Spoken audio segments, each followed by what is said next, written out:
안녕하세요. 내 마음의 책방으로 새롭게 단장해서 오랜만에 인사드리는 달보드레입니다. 이제 2022년 새해가 밝았습니다.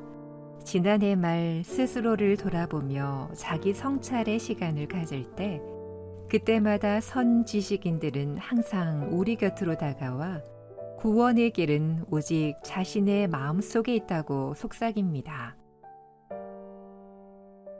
먼저 철학자 니체는 자신을 극복해 초인이 되어야 한다고 주장하고, 헤르만 헤세는 데미안을 통해 나를 찾아가는 길을 안내합니다. 또한 미국의 철학자 윌리엄 바렛은 자신의 내면을 통찰할 수 있는 눈을 가졌을 때 인간의 삶은 진실로 풍요롭고 아름다운 행로를 걸어갈 수 있다고 합니다. 우리의 선구자 함석헌님은 또 어떤가요?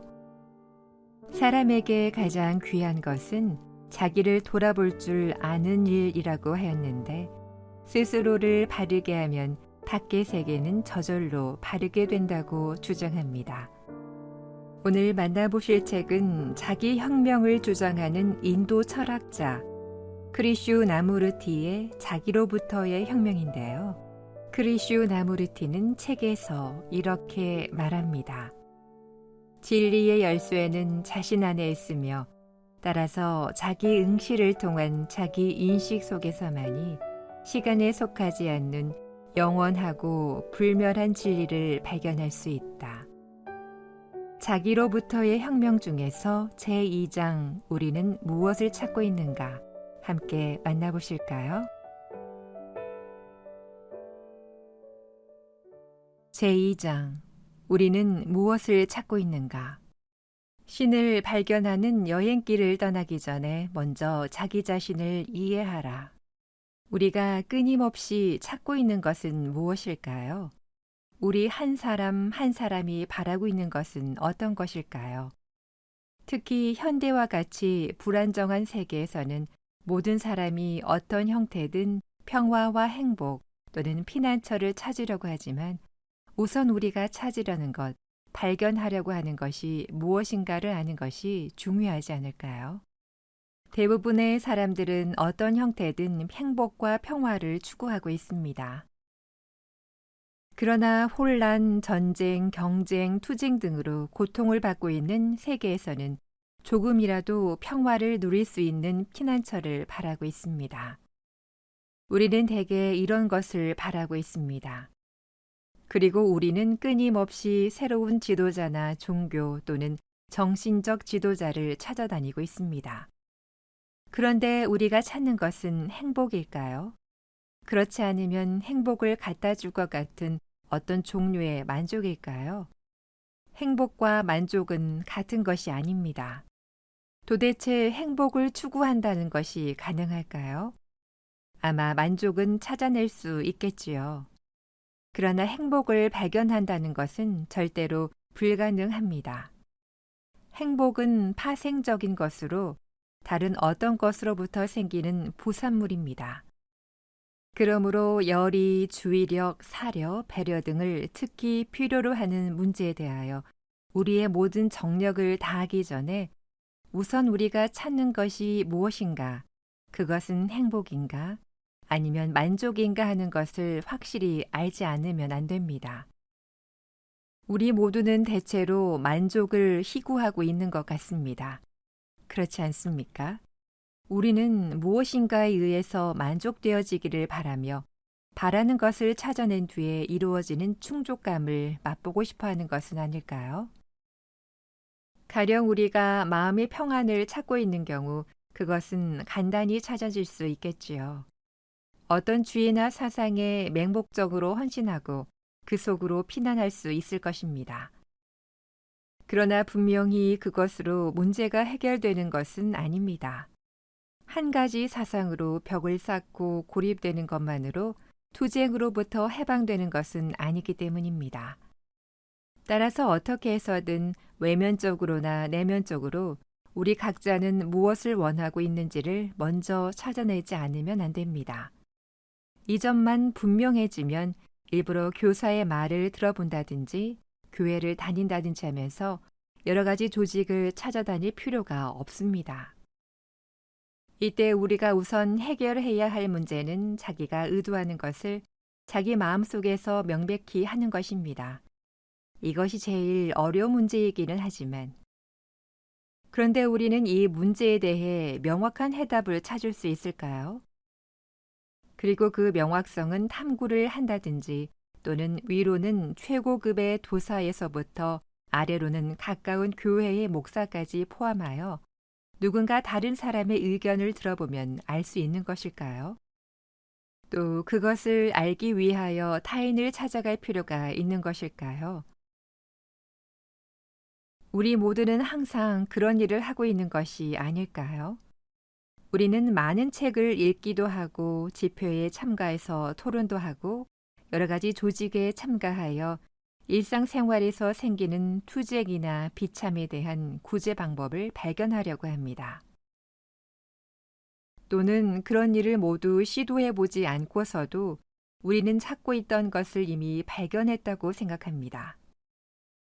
이를테면 특정한 조직이라든지 도사나 서적이 자기를 충분히 만족시켜 주었다고 우리는 말합니다. 그리고는 그 속에서 우리가 바라는 모두를 발견하여 결국 일정한 틀에 파묻히면서 자기주의의 벽을 쌓아버립니다. 그렇지 않습니까, 당신은? 우리는 이와 같은 모든 혼란 속에서 항구적이며 영원한 것, 결국 진실한 실제라든가 신이라든가 진리라고 부르는 것을 찾고 있는 것은 아닐까요? 그것을 뭐라고 불러도 상관없습니다. 언어는 그것이 표현하는 물 자체는 아니니까요. 그러므로 언어에 사로잡혀서는 안 됩니다. 표현 문제는 전문가들에게 맡겨둡시다. 우리는 대개 마음속에서 무엇인가 항구적인 것, 의지할 수 있는 것, 확신이나 희망, 지속되는 정열, 안정감 등을 추구하고 있는 것이 아닐까요? 왜냐하면 우리의 마음이 아주 불안정하기 때문입니다. 우리는 자기 자신을 모릅니다. 우리는 사실이라든가 책에 있는 것은 많이 알고 있지만 사물을 개입시키지 않고 자신의 힘으로 안다든지 자신이 직접 체험하는 일은 없습니다. 그런데 우리가 항구적이라고 말하는 것은 어떤 것일까요? 우리가 찾고 있는 것으로서 우리에게 항구성을 부여해 주는 것, 혹은 부여해 줄 것으로 기대되는 것은 대체 어떤 것일까요? 우리는 언제까지나 지속되는 행복과 안정을 추구하고 있는 것이 아닐까요? 언제까지나 사라지지 않고 만족을 갖다 주는 무엇인가를 우리는 찾고 있습니다. 찾고 있는 것이 무엇인가를 잘 보아주십시오. 이때 우리를 둘러싸고 있는 말이나 표현 같은 것은 모두 버리지 않으면 안 됩니다. 이렇게 해서 찾아낸 것이야말로 우리가 진정으로 바라는 것이며 영원히 지속되면서 우리를 만족시켜주는 것입니다. 이와 같은 영원한 기쁨과 만족을 우리는 찾고 있는 것입니다. 우리는 기쁨을 의뢰 당연한 것으로 갈망하고 있습니다. 단정적인 말이 될지는 모르겠지만 현실적으로 우리가 바라고 있는 것은 우리에게 기쁨을 줄 만한 지식이나 경험, 그리고 내일이 되어도 시들어 버리지 않는 만족인 것입니다. 우리는 오늘날까지 만족감을 주고 있는 것을 여러 가지로 실험해 왔습니다. 그러나 그 모든 것들은 무참히 사라지고 말았습니다. 그래서 이번에는 진실한 실제라는 것에서 항구적 만족을 찾아보려고 합니다. 현명한 사람도 우둔한 사람도 공론가도 그리고 끊임없이 무엇인가를 얻으려는 현실주의자도 모두가 이런 것을 찾고 있습니다. 그런데 영속적인 만족이라든가 지속되는 것은 과연 존재하는 것일까요? 만일 당신이 그와 같은 항구적인 만족을 찾는다면 우선 당신은 찾고 있는 것을 이해하고 있어야 하지 않겠습니까?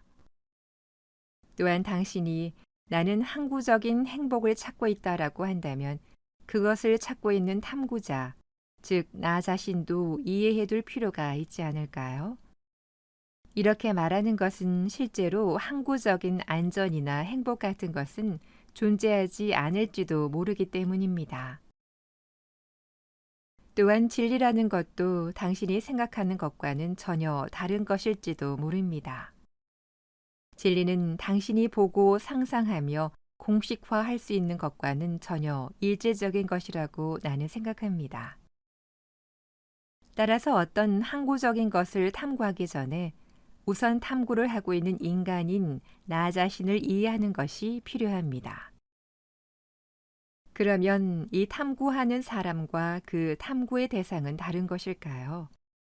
나는 행복을 찾고 있다라고 할 때 탐구자와 그 대상은 별개의 것일까요? 또한 생각하는 사람과 그 사람의 생각, 사고는 다른 것일까요? 그것들은 별개의 과정이라고 하기보다는 오히려 하나의 일체화된 현상이 아닐까요? 따라서 찾고 있는 대상을 발견하기 전에 그것을 찾고 있는 인간, 즉 나를 이해하는 것은 무엇보다도 중요하지 않을까요? 이렇게 우리는 평안이라든가 행복이라든가 진실한 실제 또는 신이라는 것이 과연 누군가 자기 이외의 다른 인간으로부터 주어지는 것인지 어떤지를 진심으로 자기 자신에게 물어보는 데까지 이르지 않으면 안 됩니다.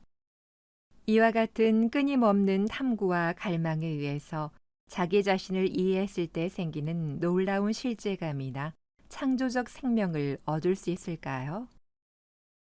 그리고 이 자기인식은 추구한다든가 타인을 추종한다든가 특정한 조직에 참여한다든가 책을 읽는다든가 해서 과연 얻어질 수 있을까요?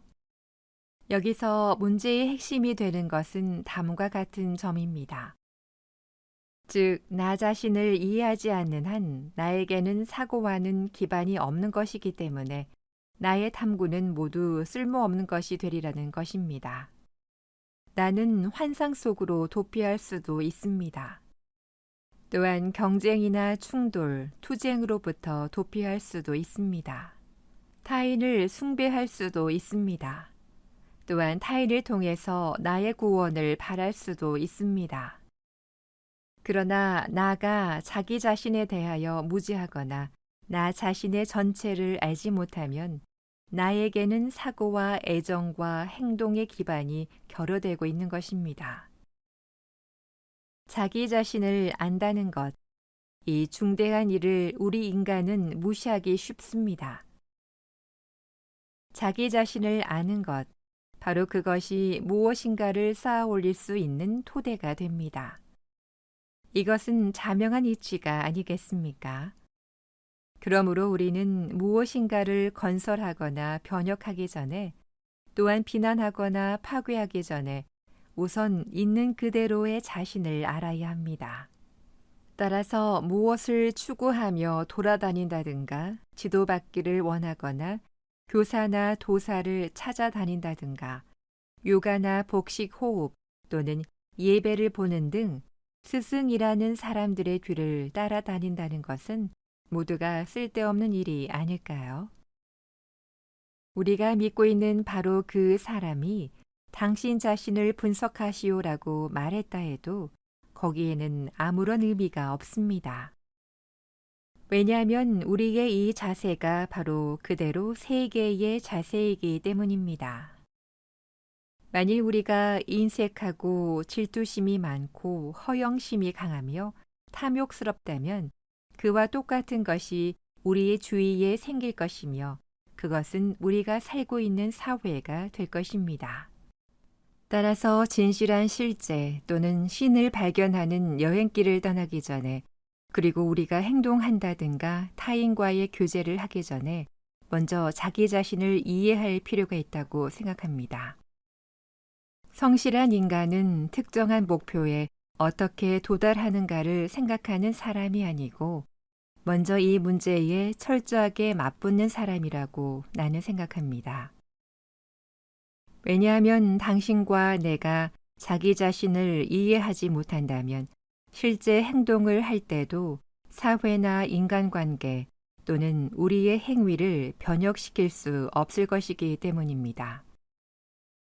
또한 자기 인식이란 인간관계와 대립한다든가 그 인간관계로부터 분리되는 것을 의미하는 것은 아닙니다.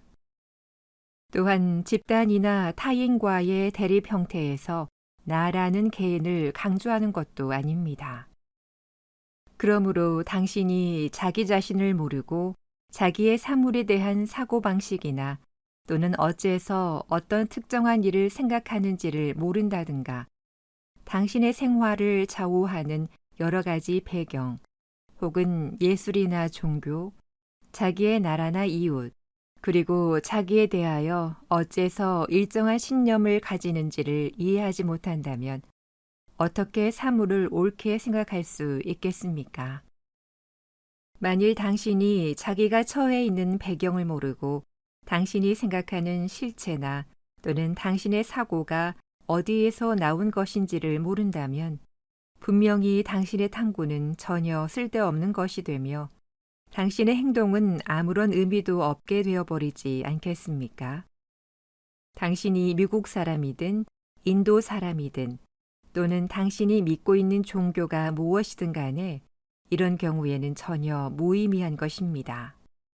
인생의 최종 목적은 무엇인가라는 물음이나 그 속에 포함되어 있는 모든 것, 전쟁, 민족 사이의 적대심, 투쟁, 또는 모든 종류의 혼란 등이 무엇을 의미하는가를 발견하기 전에 우리는 먼저 자기 자신에서부터 출발해야 하지 않을까요? 이것은 매우 간단한 것 같지만 실제로는 대단히 어려운 일입니다. 자기 자신을 추구하며 자기의 사고가 어떻게 작용하는가를 알기 위해서는 우리의 생각은 특별히 예민해지지 않으면 안 됩니다. 이렇게 해서 우리가 자기의 사고, 반응, 감정 등의 복잡한 움직임에 대하여 더욱더 민감하게 되면 자기 자신뿐 아니라 우리와 관계되는 타인에 대해서도 한층 더 인식이 깊어지게 됩니다. 자기 자신을 안다는 것은 행동하고 있는 자기, 즉 자기와 타인과의 관계를 안다는 것입니다. 그것이 어려운 까닭은 우리가 너무나 성급하고 인내심이 부족하기 때문입니다. 우리는 진보를 바라며 목적에 도달하기를 원하는 나머지 배우고 관찰할 시간의 여유를 갖지 못합니다. 우리는 생계를 이어가야 하고 자식의 양육도 해야 하는 등 여러 가지 일에 속박을 받는 한편 여러 가지 조직에 대한 책임도 맡고 있습니다. 우리는 여러 면에서 피치 못할 상태에 놓여 있기 때문에 자성한다든가 관찰이나 학습을 할 시간이 거의 없습니다.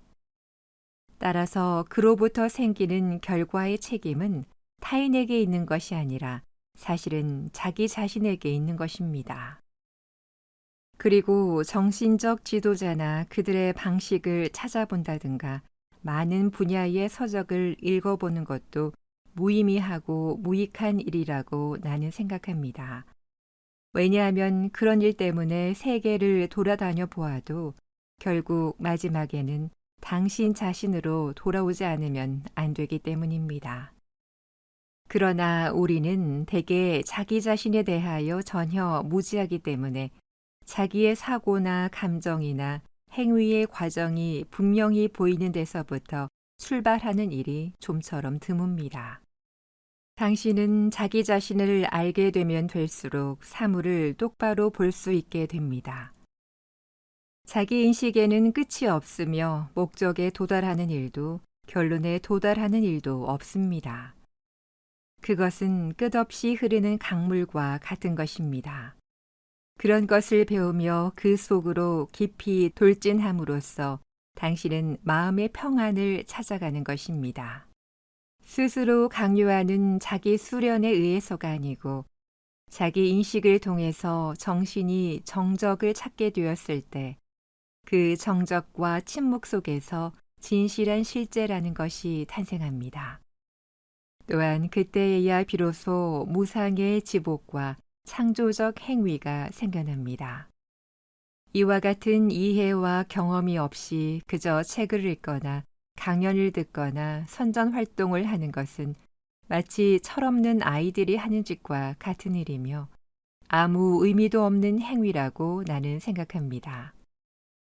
그러나 만일 자기 자신을 이해하고 그로부터 저 창조적인 행복과 두뇌로부터 생긴 것이 아닌 어떤 것을 체험할 수 있게 되면 그때야말로 우리는 주위의 것과 직접적인 관계 속에서 그리고 우리가 살고 있는 세계 속에서 변혁이라는 것을 이룰 수 있게 될 것입니다.